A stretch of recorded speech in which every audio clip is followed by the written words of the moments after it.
Hello, everyone. Welcome to Developing Palates. I'm Aaron Loomis coming to you from the Drew Estate Studio. With me today is Jiunn, Lou, Seth, Geisen from the Villager Cigar Studios, John McTavish. How you guys doing? Buenos dias. I don't know what the sponsorship is for this studio, but I'm gonna need to re-up at a higher rate because this costs me a lot of money, and I gotta, ooh, it's very expensive. All right. So today we are talking about the Cuba Aliados by Ernesto Perez-Carrillo Robusto. Cigar is 5" by 50. Comes out of the Tabacalera La Alianza factory in the Dominican Republic. Wrapper is Ecuadorian Sumatra. Binders from Nicaragua. Filters from Nicaragua and the Dominican Republic. Blended by Ernesto Perez-Carrillo. Price point is $14. And the cigar was released in July of 2022. So with all that out of the way, June, what was your overall experience like with this cigar? Yeah, overall thought it was average. I like the first third. Gave, like your sweetness, your spice, your cedar. But second, third, and final third it came with a bit of minerals and like too much minerals. So that, tipped the scale and the balance of the scale for me. But it's for what it's worth, like, but I get excited to smoke Ernie's new blends because just seldomly it's more rare for him to come out with new blends. So it was cool in that sense, but this was just an average cigar.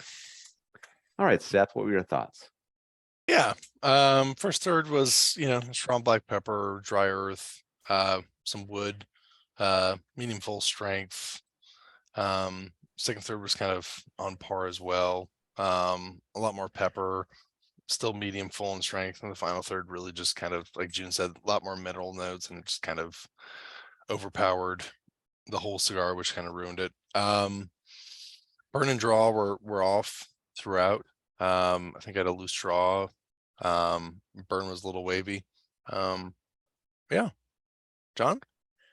Yeah, I think I had a fairly similar experience to June. In fact, I was looking, I'm like, was June reading my notes?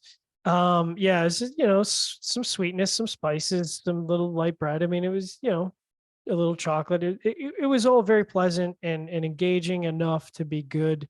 But as June said, the profile just wasn't quite as dynamic through the second and last third. It was wood and some baking spices, but the earthiness, I think, was just too distracting on the profile. And then last third was kind of more wood driven, and it was just, kind of disappointing, especially for a $15 cigar. I'm glad I didn't draw the short straw on construction though, because my burn and draw were perfect. So all that to say, pretty average. But like June said, I'm excited to try new stuff from Ernie. And yeah, Aaron. Yeah, for me, the cigar started with toasted cedar, earth, and mild black pepper, and kind of maintained that profile until the final third when a light bitterness joined in. Just like John, my construction was absolutely perfect. No complaints in regards to that. But the cigar had a very linear and mundane flavor profile. And like this is the profile I would expect from the original blend. That's like almost half as much as this one is. Not the one that is the $14 cigar. So I thought it started with disappointing. I want us, I'm interested in smoking the original blend to see kind of how that fares, because the bar's set pretty low now for these blends at this high price point. So there's no chance I'm coming back to this cigar. It's ridiculously priced for what's delivered. So all right, let's get into the scores. Start at the top with John, 6.1. June gave it a 5.85. I gave it a 5.75. Seth gave it a 4.28. So John, how'd that 6.1 match up for you? I mean, again, and I've said this a million times, flavor profile, it's a 5.85. It gets elevated on burn and draw, but as Aaron kind of alluded to, I think at a certain price point, and this is probably that price point, I don't know that you can really count construction into the score anymore, because it kind of should be perfect. And even at that level, at $14, this just doesn't deliver. A 5.85 flavor performance for $14 is just not acceptable. So, but it matches up well. All right, June, 5.85. No, the score matches up pretty well with my experience. 5.5 is nothing to be excited about. please support your local brick and mortar and go try one. My 5.75 matches up well. It was an average flavor profile throughout, perfect construction, but that's not good enough anymore. So, all right, Seth, 4.28. Well, I did not have good burning construction and just it's one of those dark Sumatras. We can get into this. I feel like Sumatras, you either have a darker Sumatra or a lighter Sumatra, and the darker Sumatras just sometimes just too much. That's how this one went. Was it too much, or was it actually not enough? It's too much. Because I feel like You're just so philosophical.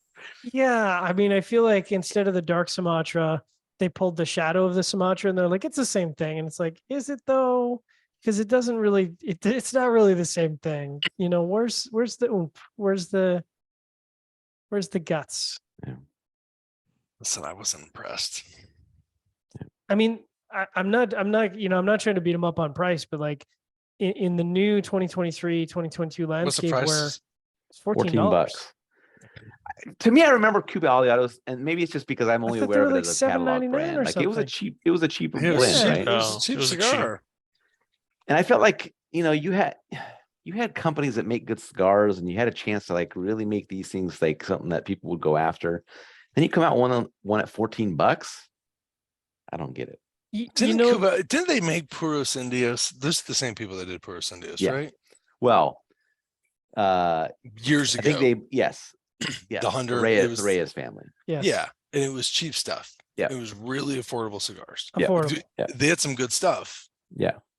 but it was very affordable. Yeah. You know, when I saw the Cuba Aliados, what I thought was this reminded me of the relaunch of the Fonseca. And so I kind of got excited because I'm like, well, the Fonseca relaunch worked really well. And that was, very surprising for a cigar that was okay, but nothing really special in my mind. And so I was kind of hoping, Ernie's got a lot of tobacco. He's got a great palate. Maybe he would like bring this into like, this sort of super dynamic, really exciting brand, but like, like even if this was like $8.99, I'd be like, It's still not good. give me a short run. Like honestly, I'd much rather smoke a short run than this. Like, Yeah. I don't know. I'm just getting jaded these days now. I know. We're terrible. Dude, man, Like- Rolando Reyes. Gosh, we've been smoking. When did he die? 2012. Well, Yeah. Lord. We're such Scrooges now, Like there's no romance and excitement in us anymore Hey, about listen, cigars. man. That's not Go- true. There is from time to time. From Yeah. time to time. We'll When's find the it. la- We'll when's the find last them time every you once had in a it? while. Yeah. But you I think got This wasn't a good fucking blend, camo man. It owners, wasn't man. a good Seth's gonna blend. surprise you later this year. Yeah. It wasn't a good blend, man. It just wasn't. Like that's just. I mean, what do you want? Should we skip to? Let's move on because Yeah. we have other stuff to talk We about. have and I would other be mediocre I'd be happy to have cigars a to review. conversation. Yeah, kill it. End it. Tune in next week for another mediocre cigar review here at Developing Palates. Wherever you're catching this video, be sure to like and subscribe. Read the full written review on the website, developmentpalace.com. Follow us on the social media channels, and you can catch all of our review recaps on podcasts, iTunes, Google Play, and Podbean. Thank you for tuning in. We will catch you on the next one. Cuba Aliados.